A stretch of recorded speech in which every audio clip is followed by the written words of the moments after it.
The एजुकेशिया के episode 1 में आपका स्वागत है और हम इस एपिसोड में बात करने वाले हैं कि हमारे शिक्षा व्यवस्था और ख़ास तौर पे उसमें शिक्षक की भूमिका और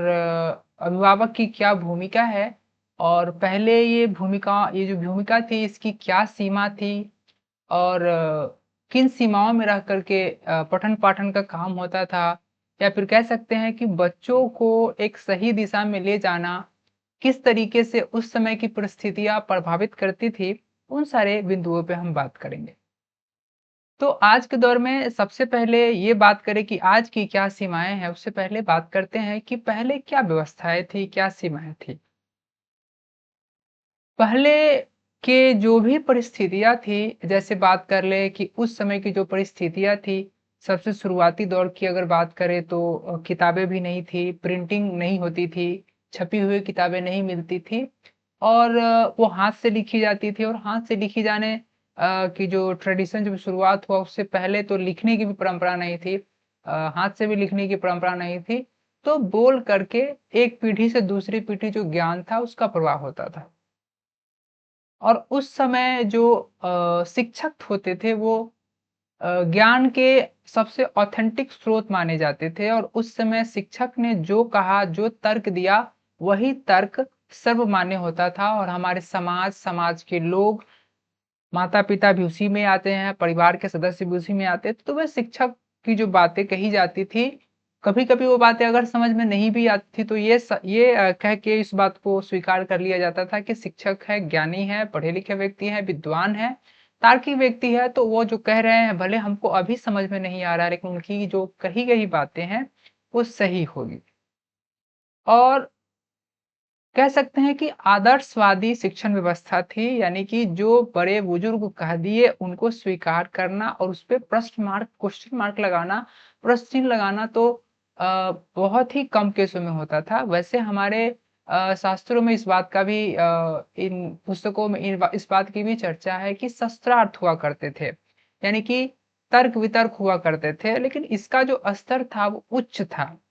यानी कि 2 विद्वानों के बीच में हुआ करता था यह तर्क-वितर्क, लेकिन सामान्य जन के तर्क-वितर्क से बाहर था और सामान्य जन के मन में जो प्रश्न होते थे, उस प्रश्नों के वो जवाब नहीं ढूँढते थे। बस जो बड़े कहते थे, जो बुजुर्ग कहते थे, विद्वान पंडित कहते थे, हम उनकी बातों को स्वीकार लेते थे। प्रश्न करने की जो टेंडेंसी थी, वो बहुत कम थी।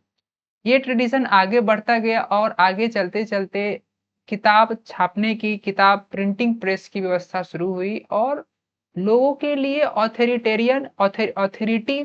जो कह सकते हैं कि ऑथेंटिक इंफॉर्मेशन का जो स्रोत था, वो कहीं न कहीं शिक्षक के हाथों से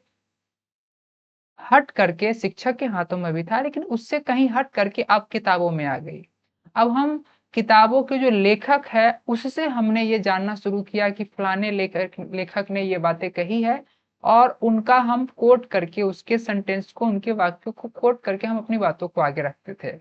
तो ऑथेंटिक इन्फॉर्मेशन के सोर्स जो शिक्षक होते थे, जो बोल करके बात आगे बढ़ाते थे और लोग उनको फॉलो करते थे, अब वो बातें किताबों में आ गई। जब प्रिंटिंग प्रेस की व्यवस्था आ गई तो उसमें लिखने वाले लोगों की संख्या भी बढ़ गई। सिर्फ विद्वान जन जो पहले से समाज में व्यवस्थित थे, उनके अलावा वैसे व्यक्ति ने भी किताब लिखना शुरू किया, जो व्यक्ति को उस स्तर का ऑथेंटिक पर्सन नहीं माना जाता था। और उन किताबों के माध्यम से कहीं न कहीं जो पहले की व्यवस्था है, जो विचार है, उस पे प्रश्न चिन्ह लगाने की भी परंपरा शुरू हो गई, जिसे आप कह सकते हैं कि आलोचना करना। यानी कि आलोचना का दौर शुरू हो गया। अब धीरे-धीरे ये फैलते-फैलते हमारे समाज के वैसे लोगों तक भी ये बातें पहुँच गई, आलोचना करने की, जिसके मन में वो भले ही तार्किक प्रश्न ना हो, लेकिन वो प्रश्न पूछते थे और उनके जवाब ढूँढने की कोशिश करते थे। यानी कि अब सिर्फ़ किसी एक व्यक्ति के द्वारा कही जाने के बाद उसको हूबहू शब्दों में स्वीकार करने की जो परंपरा थी, वो खत्म हो गई। ये दौर आगे और बढ़ता गया और धीरे-धीरे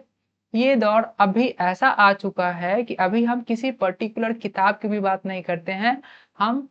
जब भी कोई चीज़ें हमें नहीं आता है या फिर मुझे लगता है कि इस विषय में मुझे और जानकारी चाहिए तो हम इंटरनेट की सहायता से इंटरनेट पे उसे ढूँढते हैं अब तो उससे भी आगे बढ़ कर के एआई है, आर्टिफिशियल इंटेलिजेंस है, वो क्या करता है, तो बहुत सारे किताबों से जो इंफॉर्मेशन है उसको छांट करके उसमें जो एल्गोरिदम है उसके बेसिस पे वो क्या करता है, अपने आपके सामने वो इंफॉर्मेशन रखता है। लेकिन फिर भी आज के दौर में भी अगर आपको ऑथेंटिक इंफॉर्मेशन चाहिए, विश्वसनीय जानकारी चाहिए, तो आपको किताबें पढ़नी होगी, क्योंकि इंटरनेट के जरिए जो आपको सूचना मिलती है, जो इंफॉर्मेशन मिलती है, वो इंफॉर्मेशन किस सोर्स से लिया गया है, वो ऑथेंटिक सोर्स है कि नहीं है, ये प्रश्न चिन्ह के दायरे में है। इस पे क्वेश्चन मार्क लगाया जा सकता है, क्योंकि किताबें कोई भी लिख सकता है, वो उसकी भावनाओं से ओतप्रोत होगा, उसके विचारों के प्रभाव से ओतप्रोत होगा। तो कहीं न कहीं जो मूल भावना है, जो मूल विचार है, उससे आप कहीं हट जाएँगे। तो आपको ऐसा करने के लिए इससे बचने के लिए आपको क्या करना होगा, तो विभिन्न प्रकाशन की किताबें पढ़नी होगी और ख़ास तौर पे अपने स्तर पे भी उसकी जाँच करनी होगी। तो आज के समय में बच्चों तक सूचना को फ़िल्टर करके भेजना पहले से ज़्यादा कठिन हो गया है। इसलिए कि बच्चे आप जो भी बातें बताते हैं, उसके अलावा भी उसके पास ओपन सोर्सेज़ हैं इन्फॉर्मेशन को लेने की इंटरनेट के ज़रिए। आप जो बातें कहते हैं, उसके ऑथेंटिसिटी के लिए, उसकी विश्वसनीयता के लिए वो इंटरनेट का सहारा लेता है। हाँ, इसमें विश्वसनीयता की परख के लिए अगर पुस्तकों का सहारा लिया जाए तो ये ज़्यादा बेहतर होगा। लेकिन पुस्तकों की सहारा न लेने की बजाय बच्चे भी क्या करते हैं, तो इंटरनेट की सहारा लेते हैं, जो कहीं न कहीं खतरनाक है। और इन सभी वजहों से ही बहुत सारे देशों ने इस बात पे पाबंदी लगाना शुरू किया है कि छोटे बच्चों को इंटरनेट, सोशल मीडिया यूज़ करने से रोका जाना चाहिए, और इस पे काम कर रहे हैं। यहाँ तक कि जो डिजिटली पढ़ाया जाता है, उस पे भी काफ़ी हद तक लगाम लगाने की तैयारी की जा रही है कि बच्चों में जो कल्पना करने की क्षमता है, उसमें कमी आ रही है। तो हम जब हमारे पास पुस्तकें नहीं होती है और क्लासरूम में जब हम टीचिंग करते हैं, पठन-पाठन का जब काम करते हैं, वहाँ पे हमारे पास विजुअल्स ना होने की वजह से हम बच्चों से कल्पना करने के लिए हम क्या करते हैं, प्रेरित करते हैं कि ऐसा होगा, कुछ इस तरह का होगा। और टीचर अपनी कल्पनाओं के माध्यम से वो चित्र बनाने की कोशिश करते हैं, और बच्चे भी अपनी कल्पनाओं से बनाने की कोशिश करते हैं। तो शिक्षक जो कल्पनाओं को बच्चों के सामने प्रस्तुत करते हैं, विजुअलाइज करते हैं बोल करके, उन सब चीज़ों को बच्चे भी विजुअलाइज करते हैं, और इस तरीके से बच्चे भी विजुअलाइजेशन की प्रोसेस में शामिल होते हैं, और विजुअलाइज करने का, कल्पना करने की जो शक्ति है, उसका उसमें विकास होता है। अब इन क्रम में अगर देखा जाए तो हम इन बातों को भी देखना चाहेंगे कि अब समाज में हमारे पास बहुत सारे ऐसे टूल्स भी आ गए हैं जो कह सकते हैं कि बच्चे को अपने रास्ते से भटकाता है, उसको अलग करता है। और पहले के समय में ऐसी कुछ व्यवस्था नहीं थी। तो पहले भटकाव नहीं था और सूचना का स्रोत क्या था, सीमित था। अभी क्या है, सूचना का स्रोत सीमित नहीं है, असीमित है,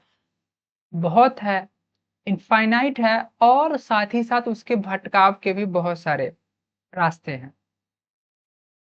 और निश्चित तौर पे ये कहा जा सकता है कि छोटे बच्चे में डिसीजन मेकिंग पावर तो नहीं होती है, या फिर कह सकते हैं कि उसमें डिसीजन लेने की जो क्षमता है उसका विकास हो रहा होता है। हमने कभी बहुत ऐसे बच्चों से बात की जिसने ये क्वेश्चन मार्क लगाया कि सर, हम जो डिसीजन लेते हैं वो डिसीजन गलत कैसे हो जाता है। तो स्वाभाविक सी बात है कि आप जो डिसीजन लेते हैं वो सूचनाओं के आधार पे होता है, अनुभवों के आधार पे होता है, और आपके पास ना सूचना ज़्यादा है, ना अनुभव ज़्यादा है। 1 मिनट के लिए बात हम स्वीकार भी कर लें कि अभी के समय में इंटरनेट से हम सूचना को तो ग्रहण अनलिमिटेड जितना चाहे उतना ले सकते हैं, लेकिन अनुभव तो नहीं है।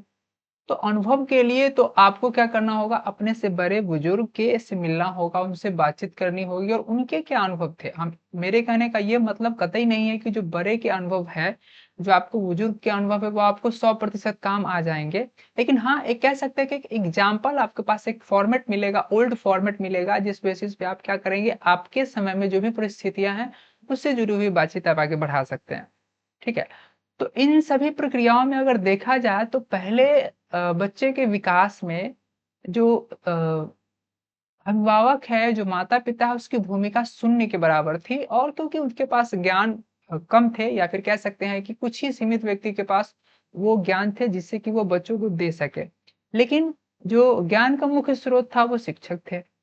उनके बाद ये कहाँ चला आया, तो किताबों में चला आया। अब ये इंटरनेट के ज़रिए सूचना का भरमार हमारे पास है, लेकिन हम बच्चों को कैसे उसको फ़िल्टर करके दें, इसके बारे में अभी हमारे पास कमी है। हम कैसे बच्चों को फ़िल्टर करके वो ज्ञान दें? तो इन सब चीज़ों का बहुत देशों ने उपाय ढूँढने की कोशिश किया है, लेकिन वो मिल नहीं सका उसे। क्योंकि ऐसा ऐसा करने का मतलब है कि आप बच्चे को कुछ ऐसा सोर्स दें जो आप इन्फॉर्मेशन उसमें उस पर आपने इन्फॉर्मेशन अपलोड किया हो ताकि वो सर्च करे तो फिर वैसा ही मिले। तो ऐसा तो हो नहीं सकता या फिर ऐसा किया जाए, तो देखा जाएगा कि सब अपने-अपने पर्सपेक्टिव के हिसाब से ऐसा करेंगे और अपने विचार अपलोड करेंगे, तो ऐसा बड़े लेवल पे अगर देखा जाए तो ऐसा करना संभव नहीं है। लेकिन हाँ, एक बात ये संभव है कि हम जो पुस्तकें प्रोवाइड कर रहे हैं, उसमें जो भी बातें होंगी वो बातें हम तो उसको रेगुलेट तो कर सकते हैं कि हम बच्चे को क्या पढ़ाना चाहते हैं। तो जो डिजिटल वर्ल्ड है जब तक कि बच्चों के अनुभवों में विकास नहीं हो जाता, जब तक उसके मैच्योरिटी जिसमें नहीं आ जाती है, किसी बात को, किसी सूचना को ग्रहण करने से पहले कैसे उसको पर्सनल लेवल पे, व्यक्तिगत स्तर पे कैसे उसकी जाँच की जाए, अलग-अलग विभिन्न स्रोतों से कैसे उसको मिला कर के देखी जाए, कैसे बातचीत की जाए उसपे और तब उसको स्वीकारा जाए, जब तक ये शक्ति बच्चों में नहीं आ जाती, तब तक उसके हाथ में फ़ोन ना दिया जाए या फिर डिजिटल वर्ल्ड से उसकी कनेक्टिविटी ना के बराबर रखी जाए और बच्चे को इस बात के लिए ट्रेंड किया जाए कि वो कैसे अपने अनुभवों को और बड़े के अनुभवों को लेकर के नई सूचनाओं को कैसे ग्रहण किया जाए, इस बात के लिए वो तैयार हो सके और इसके तैयार होने में हमें तब तक समय उसे देना पड़ेगा अपने विचारों से या फिर कह सकते हैं कि तब तक उसको खुले क्षेत्र देना पड़ेगा डिजिटल वर्ल्ड की दुनिया से दूर ताकि वो कल्पना कर सके, सोच सके और उसके सोचने में जो भी खामियाँ हैं, जो डिसीज़न लेने में जो भी खामियाँ हैं, उसको धीरे-धीरे दूर किया जा सके।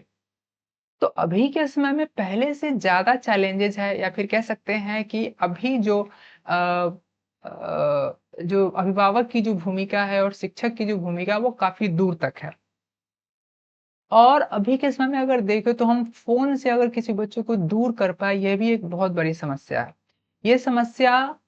अगर बच्चे समझ भी पाते हैं, यहाँ तक कि बच्चों की बात अगर छोड़ भी दें, तो बड़े की भी बात करें, तो बड़े भी कहीं न कहीं इस समस्या से ग्रसित हैं। और आज के समय में अगर देखा जाए कि अगर आप बच्चों के सामने फ़ोन का इस्तेमाल करते हैं, तो आप अपने बच्चों को कैसे रोक पाएँगे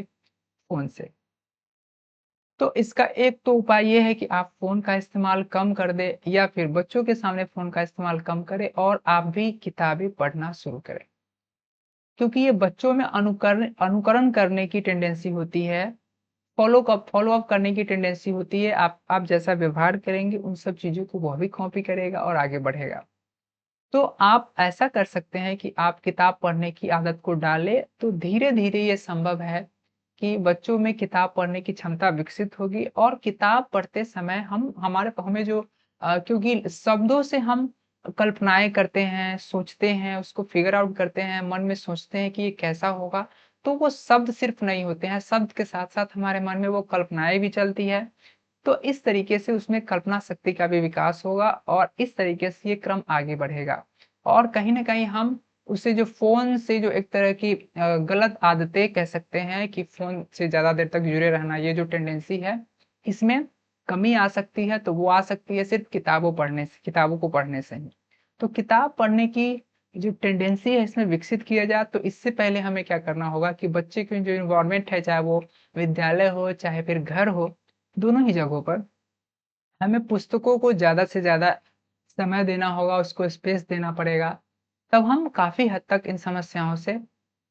अपने आप को बचा सकते हैं, अपने बच्चों को बचा सकते हैं, उसको सही दिशा में हम आगे बढ़ा सकते हैं। तो मिलते हैं अगले क्लास में कुछ विचारों के साथ में हम प्रयास करेंगे कि अगले कुछ एपिसोड के बाद हम नए गेस्ट को भी इसमें इनवाइट करें।